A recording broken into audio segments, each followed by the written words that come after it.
to sewing and a little bit overwhelmed by all the tools out there? Don't worry, I'm going to show you everything you need to get started right now.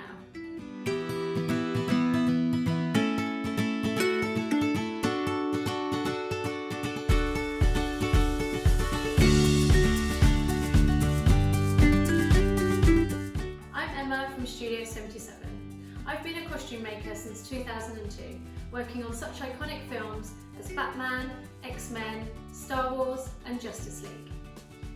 I know there are a ton of tools out there when it comes to sewing, and it can be a little bit overwhelming. So I'm going to take you through all the tools that I think you need to get going in sewing. You don't need a huge amount of money, and these tools will keep you going for a long while unless you want to add to them. So let's go. So here we go, here's number one. The first thing you're going to need is obviously some really good quality scissors or shears. Now the one I recommend is this brand, which is called Kai, K-A-I. I will link to all of these products as well in the description below. They're really strong and they're really sharp. They stay sharp for a long time. You can get scissor sharpeners as well, but I'm not going to talk about those in this video because that's more of a longer term, more advanced tool. The second thing you're going to need are little scissors or snips.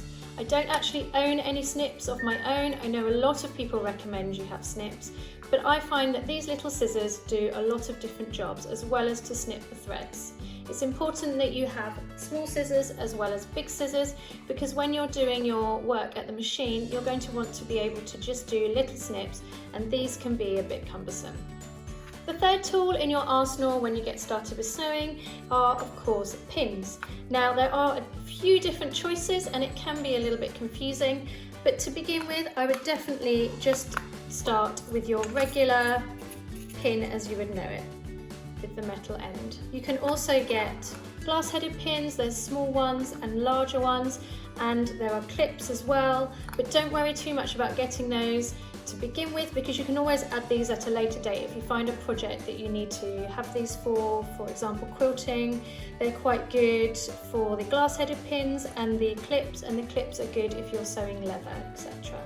But as I say, to begin with, just start with the regular metal pins. The fourth thing you're going to need is a tape measure. You can't really forgo this.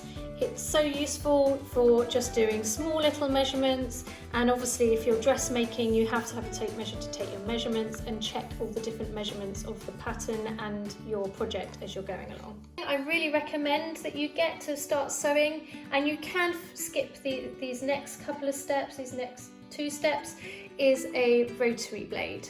Now these are going to save you so much time. You will just love your rotary blade. They're just brilliant for, like I say, saving time and for ease of use. And you can get different sizes. This one is a 45mm, and then you can get the 28mm as well. And I recommend, if you're only going to get one, I would get the smaller one. It just makes you can go around smaller curves a lot easier. Now of course, to also go with your rotary blade, you're also going to need a cutting mat, and you can get different sizes of these. They range from quite small. This is a 6" by, I guess it's about 8 inches or 20 centimeters, but you can go all the way up to an A1 size, I believe, and even bigger too. I use an A1 size and it's super useful. It's for most projects, but to be honest, any size will work because you can just shift it around. And if you can only afford a small one to begin with, then just go for that. But it's a self-healing mat, so any cuts you make, it's not going to cut the board or your table underneath, and it will heal after, so you can't see the cuts. It's also worth noting that rotary blades are super sharp. You can really injure yourself. So there's different brands available of the rotary blades. This one is an Alpha Cutter by Prim, and they seem to be available everywhere, and they're really good quality. And be sure when you're buying the blades to buy the Alpha ones so that you can guarantee that they're good quality and they stay sharp. But do remember to put the blade guard back on after you've used them. Number 7 is something to mark your fabric with.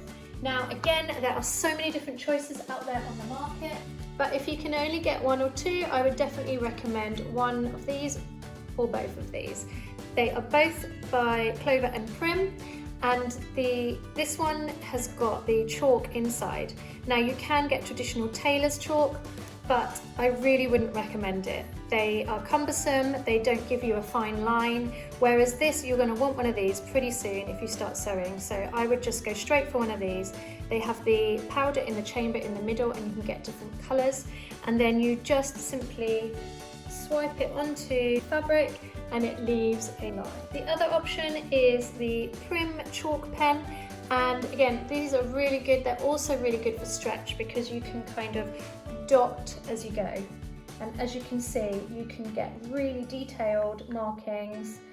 I personally prefer these over the chalk pen, or the clover chalk pen I should say, because you can have a bit more, it's a bit more like drawing. You can make the line darker if you want to. It will rub off. It also has a rubber on the end or an eraser to get rid of the marks, but generally they will just go in the wash too. And if you're only going to buy one fabric marker, I would go for this. There are other ones. There's air erasable pens, there's water soluble pens, there's friction pens, which I particularly like, but they all are not needed for beginner sewers. I would just go for one of these options to begin with. On to number 8, and you're going to want a quilting ruler. Again, these come in different sizes, but they're just so useful for all your projects, whether you're dressmaking, quilting, toy making. At some point you're going to want to be able to cut a straight line, and these make your rotary cutter line up really nicely when you're cutting. Again, if you're only going to get one, I wouldn't recommend necessarily a small one, although it is a bit cheaper than the next one I'm going to recommend.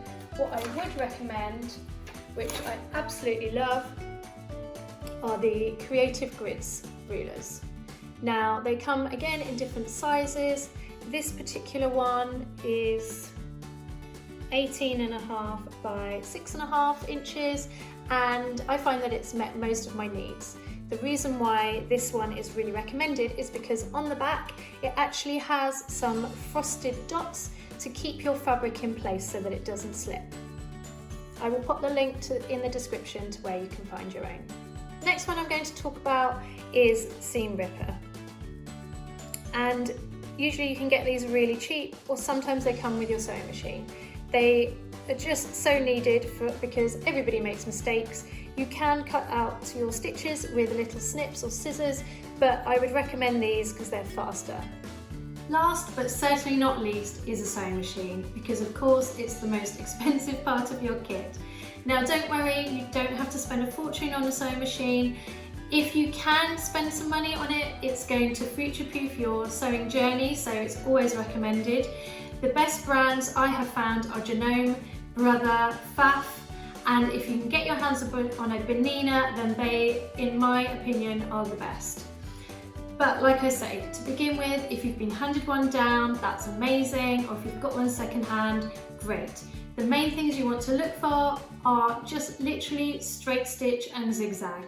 If you can do embroidery by being able to drop the feed, and if you don't know what that means, don't worry, I will go through all of that in another video coming up in the future. But if you've got these extra things, then that's a bonus, and that will future-proof you on your sewing journey when you come to need those different things.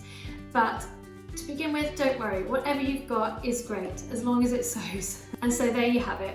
There's my top 10 sewing tools for beginners. I hope you found value in this video. If you have, please give it a like and leave me a comment if you have any tips and tools for beginners as well, or if you have any questions about tools, or you found the latest tool that you think is amazing, do let me know, and don't forget to hit the subscribe button. Until next time, I'll see you later.